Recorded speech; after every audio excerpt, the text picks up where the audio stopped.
Good morning, students. I am Ankita Gaur, your computer teacher from Leal Public School. In last class, we read a chapter number 6, more about pain. So now let's start remaining topic of this chapter.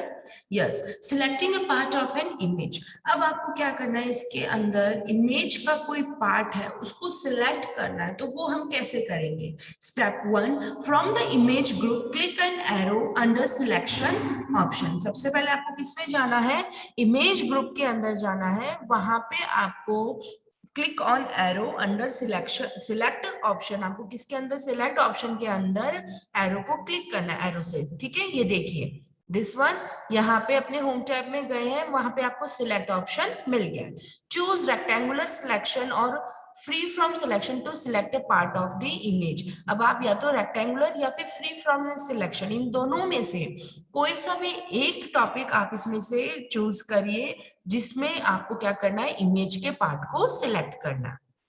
For rectangular selection drag over the area to select. अगर आप rectangular selection को choose करते हैं तो उसके बाद आपको उस एरिया पे जाना है, ड्रैग करना है जहां से आपको जो सिलेक्शन करना है इमेज का। और for free from selection draw a free from outline to select. उसके बाद अगर फ्री फ्रॉम सिलेक्शन को चूज करते हैं तो आपको जो पार्ट को सिलेक्ट करना है वहां पे उसको ड्रॉ करना पड़ेगा। Okay, a dash box around the image appear. और उसके बाद जैसे आप इन दोनों में से किसी भी पॉइंट को यूज करेंगे, टॉपिक को यूज करेंगे, तो उसमें क्या होगा? डैश बॉक्स, यानी कि इस तरीके से डैश डैश डैश डैश करते हुए एक बॉक्स उस इमेज के अराउंड अपीयर होगा। ओके, दिखाई देगा। It means that the area is selected. और इसका मतलब क्या है? एरिया क्या हो गया है? सिलेक्ट हो गया।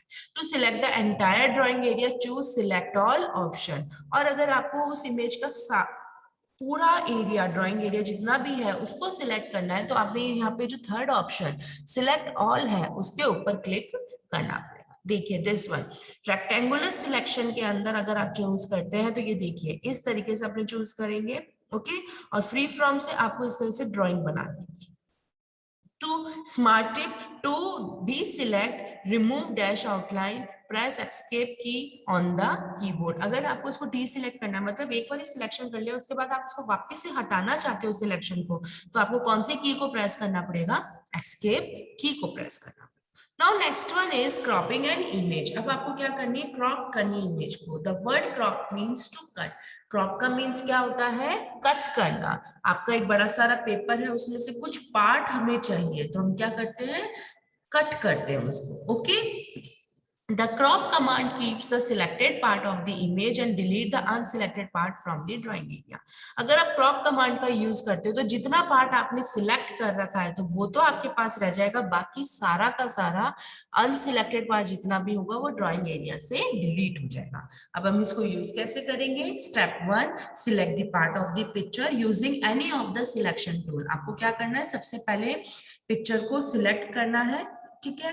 Then click on crop from the image group, और उसके बाद आपको क्या करना है? क्रॉप ग्रुप, इमेज ग्रुप में से क्रॉप कमांड को चूज करना है या क्लिक करना है। ओके, तो ये देखिए आपने इसमें क्रॉप में गए हैं, उसके बाद आपने इतना सा पार्ट आपने क्या करा है? चूज करा है। तो जैसे आप इसको चूज करोगे तो बाकी रिमेनिंग पार्ट यहाँ से रिमूव हो जाएगा और ये इतना सा पार्ट आपको सामने शो होगा। Okay, now next one is rotating an image. अब आपको क्या करनी है? जो इमेज है उसको अगर आपको रोटेट करना है तो कैसे करोगे? वी कैन फ्लिप और rotate an image at different angles using the rotate command. There are 5 ways to rotate an image. आपको क्या करना है? फ्लिप या फिर रोटेट करना है अपनी इमेज को, जो यहाँ पे शो हो रही ड्राइंग एरिया में। आप उसको कौन से कमांड से रोटेट करेंगे? रोटेट कमांड से। और इसके 5 वेज हैं जिसके थ्रू आप इसको रोटेट कर सकते हो। Number 1 is rotate right 90 degree. 90 degree में आप चाहते हो वो इमेज टर्न हो जाए, तो उसके लिए हम लोग रोटेट राइट 90 डिग्री का यूज करेंगे। रोटेट लेफ्ट 90 डिग्री, आप चाहते हो कि जो इमेज है लेफ्ट की तरफ से 90 डिग्री रोटेट हो जाए, तो वो चीज करेंगे। Rotate 180 degree, turns the image by 180 degree. और इसके बाद क्या होगा? ये 180 डिग्री रोटेट करेगा। Flip vertical, turns the image upside down. ये क्या करेगी? पूरी इमेज को अपसाइड डाउन कर देगी। Horizontal flip, turns the image to its mirror image. Horizontal में क्या होगा? जैसे मिरर इमेज में, मिरर के अंदर हमें इमेज शो होती है, वैसे हमें इसके अंदर show here. Okay, let us see the steps to flip or rotate an image in paint. तो स्टेप 1, सिलेक्ट द पिक्चर. सबसे पहले हमें पिक्चर को सिलेक्ट करना है. Then from the image group click on rotate. उसके बाद इमेज ग्रुप में जाके हमें रोटेट पे क्लिक करना है. Then choose any of the 5 option.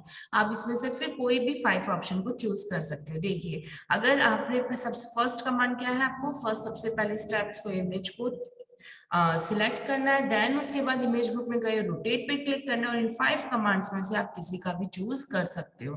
तो see the effect of all 5 options on this selected image. देखिए, रोटेट 90 डिग्री, ये पूरा 90 डिग्री में रोटेट हो गया है. Rotate left 90, this one. Rotate 180, flip vertical and flip horizontal. Okay, now next one is copy and image. अब आपको क्या करना है, इमेज को कॉपी करना है. कॉपी मतलब एक और वैसी इमेज चाहिए आपको अगर, तो sometimes we need a copy of our picture. So instead of drawing it again, आप क्या करते हैं, या तो आप क्या करिए, वैसे की वैसी ड्राइंग वापस से बनाइए, नहीं तो फिर आप उसको कॉपी कर सकते हो. We can copy the image and paste it in the drawing area using the copy and paste command. Step 1, select the picture. Step 2, click on copy from the clipboard group. Click on paste from the clipboard group. The image gets pasted on the top left corner of the drawing area. And step 4, drag the pasted image wherever you want. आपको सबसे पहले क्या करना है, picture को select करना है. Then clipboard में से कॉपी कमांड को यूज करना है. उसके बाद पेस्ट करना है जिस एरिया पे आप चाहते हो कि वो इमेज पेस्ट होनी चाहिए. ओके, देखिए, नंबर 1 कमांड, सबसे पहले इतने से इमेज को उसने सिलेक्ट करा. देन उसके बाद कॉपी कमांड पे गए हैं. कॉपी कमांड पे जाने के बाद उसने इसको पेस्ट कर दिया है. पेस्ट करने के बाद अब आप चाहते हो कि इसको मूव करूं, तो वो इस तरीके से उसको मूव भी कर सकता है. We can click the paste command again without copying the image again to paste multiple copies of it. अगर आपने एक बार इमेज को कॉपी कर लिया है तो आप इसको कितने भी टाइम्स, आप मल्टीपल टाइम्स इसको पेस्ट कर सकते हैं. Okay, now next is cutting an image. If we need to remove the selected image and paste it on another area, we use the cut and paste command. Okay, crop के अंदर क्या था कि आप उसको जितने पार्ट को आप सिलेक्ट करते हो तो वो उतना ही पार्ट सिलेक्ट होता है. बाकी जितना भी अनसिलेक्ट होता है, डिसिलेक्ट होता है, वो सारा का सारा रिमूव हो जाता है.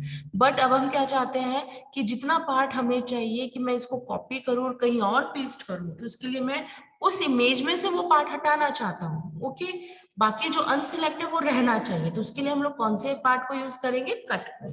और उसके लिए सबसे पहले कट पे जाना है, देन उसके बाद पेस्ट करना है. तो step 1, select the drawing, click on cut from the clipboard group, then click on paste from the clipboard group. The image gets pasted. Now we can drag the pasted image wherever we want. Okay, smart tip, the shortcut keys are Ctrl+C copy के लिए, Ctrl+X cut के लिए, and Ctrl+V paste.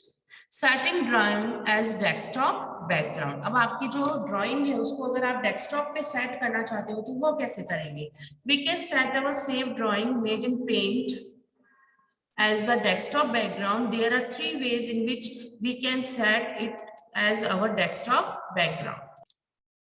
Okay, अब आपको क्या करना है, desktop background जो डेस्कटॉप है उसके जो आपने इमेज बनाई है उसको एज अ बैकग्राउंड सेट करना है. तो उसके लिए आप लोगों को 3 वेज हैं जिसके थ्रू आप उसमें बैकग्राउंड सेट कर सकते हैं. Number 1 is fill, number 2 is style and number 3 is centre. Fill का मीन्स क्या है कि पूरे डेस्कटॉप पे आपकी ड्राइंग होगी. To place the drawing multiple times on the desktop, time means ये है मल्टीपल टाइम्स आप इसको चूज कर सकते हो. और इसके अलावा सेंटर, जो सिर्फ सेंटर में ही आपको दिखाई देगी. देखिए, ये क्या है, फिल है, ये जो पूरे डेस्कटॉप पे आपको दिखाई दे रही है. This is style and last one is centre. Okay, students. So, and the book exercise of this chapter is number 1, tick the correct answer and fill in the blanks. The dash tool is used to draw freehand. Answer is pencil. The copy and cut command are part of dash group clipboard. The dash tool shows an enlarged part of an image. Magnifier. The dash command select the entire drawing area. Select all. Okay. Answer is select all. Wait. Okay, now next one is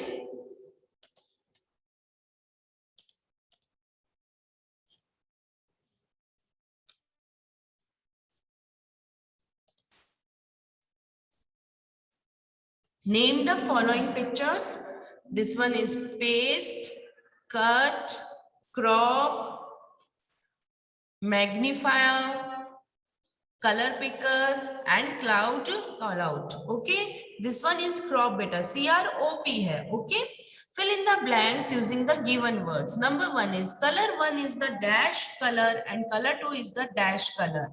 तो foreground color one hai और background is color two. Okay, and the second question. The dash group is used to adjust the thickness of a shape. Answer is size. Color picker tool is a part of dash group. Answer is tool. We can set to save picture as the desktop background. Count the sides of the polygon and write their names. This is a triangle. Side is 3, square, 4, rectangle, 4. Complete the steps to set a picture in Paint as desktop background. Click File tabs. Rest the pointer on set as a desktop background option. A sub menu opens. Choose any of the fill, tile and center option. Answer these questions. When do you use the color picker tool? The color picker tool is used to reuse a color already used in the picture. Name the types of callout available in Paint. Answer is there are 3 types of callout in Paint: rounded rectangle callout, oval callout and cloud. What is the use of curve shape? The curve shape is used to draw curved lines. What is the use of magnifier tool? The magnifier tool is used to have a closer look at an image. How do you crop an image? Step 1, select the part of the picture. Step 2, click on crop from the image group. How do you flip an image vertically? Step 1, select the picture. Step 2, from the image group, click on rotate. Step 3, choose flip vertical option. Okay, students. So chapter number 6 is completed. Okay, take care. Bye-bye.